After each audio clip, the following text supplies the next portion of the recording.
Hello, everybody. Welcome back to Read and Reread. I'm Angelia, and today it's time for Friday Reads on February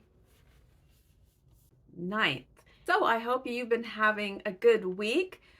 Ours was kind of because Stephen came home from his little road trip and immediately turned out to have COVID. So we've spent the week trying to avoid one another in a small house and kind of, doing the COVID protocol, which is not fun. It's not fun. It's the most not fun if you're the one that's sick, but it's also not fun to be the one trying to avoid it and avoiding humanity in general. But anyway, he's feeling better, so hopefully it's passing. And so far, I've been lucky, so maybe my luck will hold out. So let's see. Last weekend, I did get my new bookcase all put together, and I had this idea. So let me just run this one past you. You can tell me in the comments if this sounds boring. I mean, it will not hurt my feelings if you just say pass.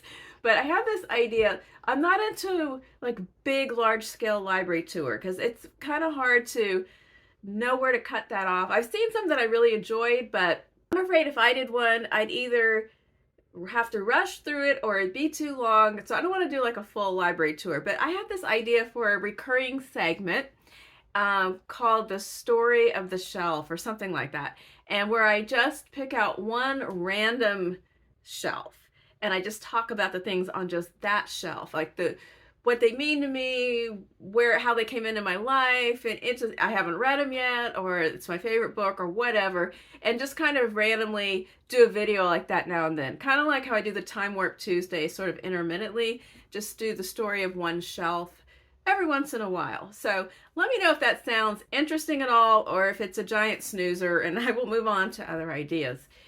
So this week in television viewing, let's see, we are still watching True Detective, which has gone full on horror. It's kind of like a season of The Terror, if you've ever seen that. But there's only 2 episodes left, and I have no idea how they're going to resolve because there's a lot of balls in the air and it's very dark and creepy. Anyway, still watching that. And last night we started watching a show called The Tourist, which I think changed from one channel to the other, and it's about to start a second season.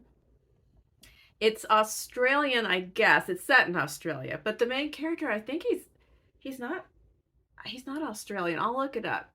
But anyway, it starts out, it's out in the middle of kind of a small town area in Australia somewhere, and this guy he's driving. They just show him doing ordinary stuff. He's driving on the highway, and this big 18-wheeler truck starts menacing him, but he doesn't really seem scared. He's doing all this evasive stuff to get away from it, but he's kind of like laughing about it.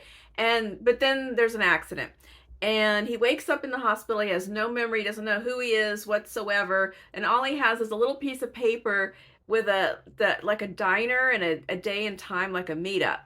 And there's a police officer who's trying to help him out, and then he goes, and I won't tell you, there's that, and then there's like, it cuts in with a guy who's somewhere in some kind of container underground trying to get out, like he has an air pipe, and we don't know how he fits into things.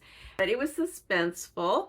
I'm intrigued, and we'll see what happens in the next episode. I think we can watch the whole first season, and then the second season starts later this month, I think.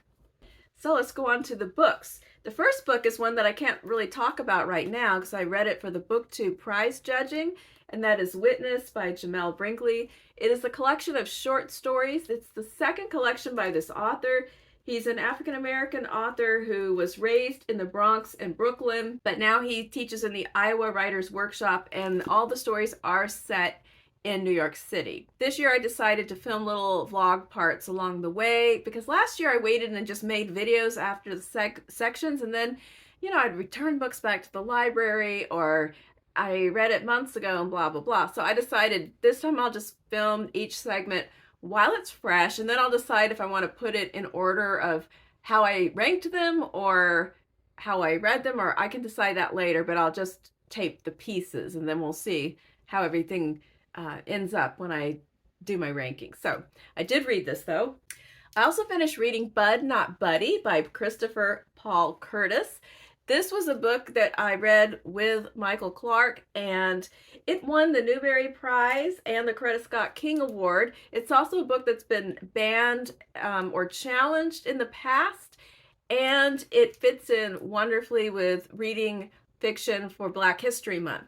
So this is the story of Bud, a 10-year-old kid during the Depression who has never known his father, and his mother died when he's 6 years old, and he's been in foster care and in a group home ever since, kind of in and out of different homes, none of which were very good. And at the beginning of our story, he is sent to a home that is just absolutely terrible, and he makes a run for it. He decides to go on a quest that's been in the back of his mind for a while to find the person that he thinks is his father. He has a suitcase tied up with string, and in his suitcase, he has a few possessions, and they're arranged just so, and he can always tell if somebody has tampered with his suitcase. And he has some flyers from a band called the Dusky Devastators of the Depression, led by a band leader named Herman E. Calloway. The name of the band changes over time, but the band leader remains the same, and he has a notion that this is his father. He thinks his mother kept these flyers for a particular reason, and she has told him she was going to tell him more about his background when he gets to a certain age, but then she passed away and he didn't get to do it. Except I should say died, because one of the things Bud finds annoying is when adults say gone or passed instead of died. Bud has lots of rules for living. He calls them his rules and things for having a funner life and making a better liar out of yourself. And a lot of them have to do with the oddities of the adult world and how to navigate through it. So Bud hits the road and he has a series of adventures. And as far as this book being banned or challenged, I looked this up and the grounds are really slim pickings. It said profanity. I just reread this book. I have read it with kids before. I don't remember the profanity. Maybe somebody said hell or damn in there somewhere, but it wasn't anything. Nobody dropped the F-bomb or anything like that. And then violence and child abuse. Yes, that happens right in the first chapter. And this is one thing that happens with people that challenge books. They will pick up a kid's book, flip through it, and if something that causes them concern appears on the first couple pages, they will close the book and protest. They won't read the book to see what the context is, or where the story is going, or why that might have been important, or how it's going to be addressed. They just see it, they don't like it, and that's all they do. So yes, the very first chapter, Bud does get sent to an abusive foster home. He does not stay there long. He gets in a fight with the boy who lives there. He gets thrown in a shed. He escapes. He hits the road. So that all passes by in one or two chapters, and it's not extreme, but it is disturbing. But that's kind of the point. That's what motivates Bud to decide to go on his quest. And what people are missing out if they did not read past that point is how wonderful Bud's character is. He is optimistic. He is funny. He is hopeful. He is resilient. And that's what buoys the story along. And along the way, he meets a series of people that help him in different ways.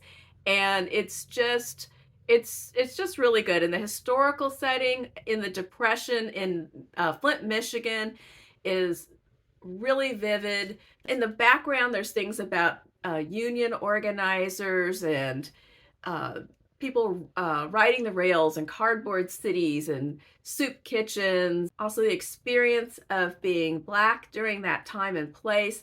All of it is just beautifully woven together.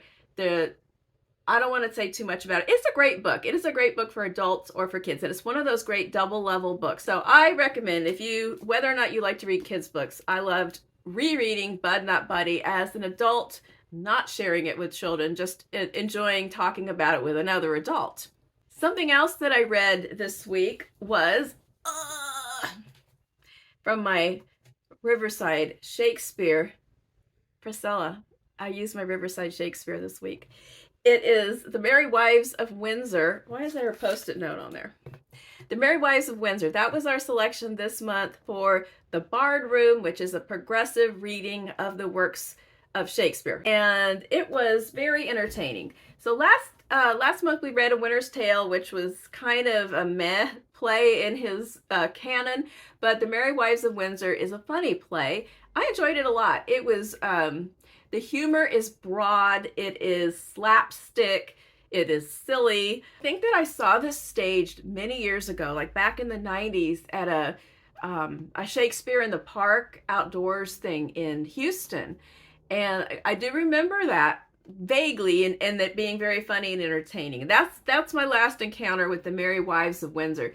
Like I said, the humor is pretty juvenile, but I'm all there for immature humor. It's full of there's sexual innuendo jokes. There's a couple of characters that have very exaggerated accents that are played for laughs, and the accents are terrible. Like one guy is supposed to be French, and the way they have his lines written, it's like a mashup of French and German and Italian. Like it doesn't sound like any French person I've ever heard. There's two basic plot lines. One is about a young woman who has multiple suitors, and she and her parents don't agree on who she should marry. And all of the shenanigans of trying to convince her who to marry and get access to her and get that accomplished. And that leads to a bunch of jokes about, sword fighting and who has the biggest, longest sword and the most skills with their sword, and just a bunch of silly stuff like that. And then the other main plot line is about the character Falstaff trying to seduce two married women at once and rip off their husbands. But the women get wind of the plot, and oh, how the turntables, they get revenge on him repeatedly and have a great time doing it. And it was refreshing to see this play. One of the husbands of these women, they find out about what's up too. One woman has a jealous, suspicious husband, and the other one has a laid back, not worried about it husband. He's kind of the mind that, oh, if you're gonna mess with her, you're gonna get what's coming to you. Like he's not worried about it at all. The other guy is like, oh, I've gotta hide, I gotta see what's going on. But after reading a book where somebody overreacted, a play, The Winter's Tale, where somebody wildly overreacts and, mass death occurs because of his jealousy, it was fun to see this treated in a lighter manner where he realizes, that he's being ridiculous by the end of the story. Hope I'm not giving away too many spoilers, but it is a comedy, so it's not going to end with the stage strewn with bodies like Hamlet, because it's supposed to be light and funny. So I had fun reading that. It moved along very briskly, and I hope the other people participating have enjoyed it as well. Another book that I am continuing is Black AF History by Michael Harriot. I love this book. I'm reading a chapter a day. I'm up, so I'll be reading chapter 10. Isn't today the 9th? I guess I must have read an extra chapter somewhere. Maybe I started early. I'm ahead, yay. Anyway, look at all the notes that I have stuck in this book. And there's so many things. I could do a whole video just about this book. But I'm going back through American history with Michael Harriot, and he is highlighting the role of Black people throughout what is commonly accepted as the storyline of American history. I really love the chapter about the Civil War and the period of time directly after the Emancipation Proclamation, and the differences between the official story about how all that happened and what it was really like. I just read last night an excellent chapter that highlighted Ida B. Wells. I've kind of moved into the 20th century at this point, or early 20th century.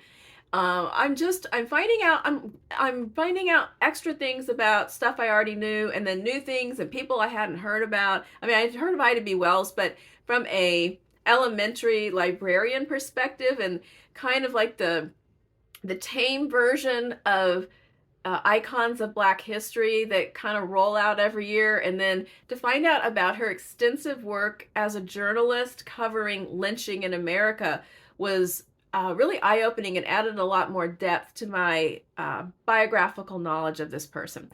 So I am just loving this book. The seriousness of some of the subject matter is leavened with his humor, and it's just really good. How many reviews do I end where I go, oh, it's just really good? And a book that I started last night is The Blue Book of Nebo by Manon Steffon Ross. She wrote this book in Welsh and then translated it to English herself. And it does take place in the countryside in a small, well, it would have been a village, but it isn't anymore. I'll get to that in a second. In Wales. I'm reading this for the Read Good Challenge from Ben Reads Good. It is on Storygraph, and you can also learn about it on his channel. But this month's category is Feverary, and it's pandemic fiction, pandemic nonfiction, post-apocalyptic fiction, anything along those lines, dystopian. And so this is a post-apocalyptic novel. It is very slim. It's only 150 pages, and I picked it up just to see if this was the book that I was in the mood to read next, and I gobbled up the first 40 pages. So in this book, it is slightly in the future. Something happened in, I think they say it was 2018, when there's two main characters, Rowena and Dylan. Dylan is 14, Rowena is his mother, and I think she's 36. And there's also a baby, and I'll get to that in a minute. But when Dylan was 6, something happened, something nuclear, and he doesn't really know a lot about it, but he would like to know more, and he has a hard time getting his mother to talk about life before the incident that occurred. She is very, she's kind of stony, she doesn't talk much, she's kind of closed off, but he has a lot of questions. He's got a 14-year-old mind that's just bubbling and racing around. And so all we know is that they are living off the land. They're living in the house they've always lived in, but they are gardening and trapping animals to eat. And something happened that shut the world down several years ago. So at the beginning of this book, we find out that they occasionally will go into a house to find some supplies that they might be able to use. And and that kind of reminded me of Station 11, because that happens in that book as well. And at one of these forays, they find a blue notebook, kind of like this one. And they decide, they take this notebook, and Rowena first gives it to Dylan, says, here, you need something, you can write down your thoughts or whatever. And he says, you know what, here's what I want to do. Let's both use the notebook. I'm going to write about what life is like today, and you write about what things used to be like in beforehand. And he thinks maybe she'll get some things out that way. And they agree that they're not going to read each other's sections unless something happens. And so that's what this book is. It's the alternating chapters of Rowena and Dylan writing in the blue book. And so far I have found out kind of what Dylan's everyday life is like and what he remembers from his very young years. And then Rowena is starting to tell a little bit about what happened. The mystery that nobody has really gotten into yet is how there is a baby, because there's no other people mentioned anywhere around them. So I'm hoping at some point I find out where the baby sister came from. But so far, it's really got me gripped. These two characters and their voices and them speaking about their thoughts and about each other in the journal. I'm hooked, and I feel like I'm going to maybe not be satisfied at the length, but we'll see. We'll see. I will be able to report back on it next week. But so far, it has grabbed me and drawn me in. Oh, and another thing, like right there at the beginning, he traps a rabbit that has, like some of the animals are mutated. He traps an animal that has 2 faces, and he is secretly keeping it alive in the shed. He's tending to it. So I don't know where we're going with that either. So anyway, that's all at the beginning of the book.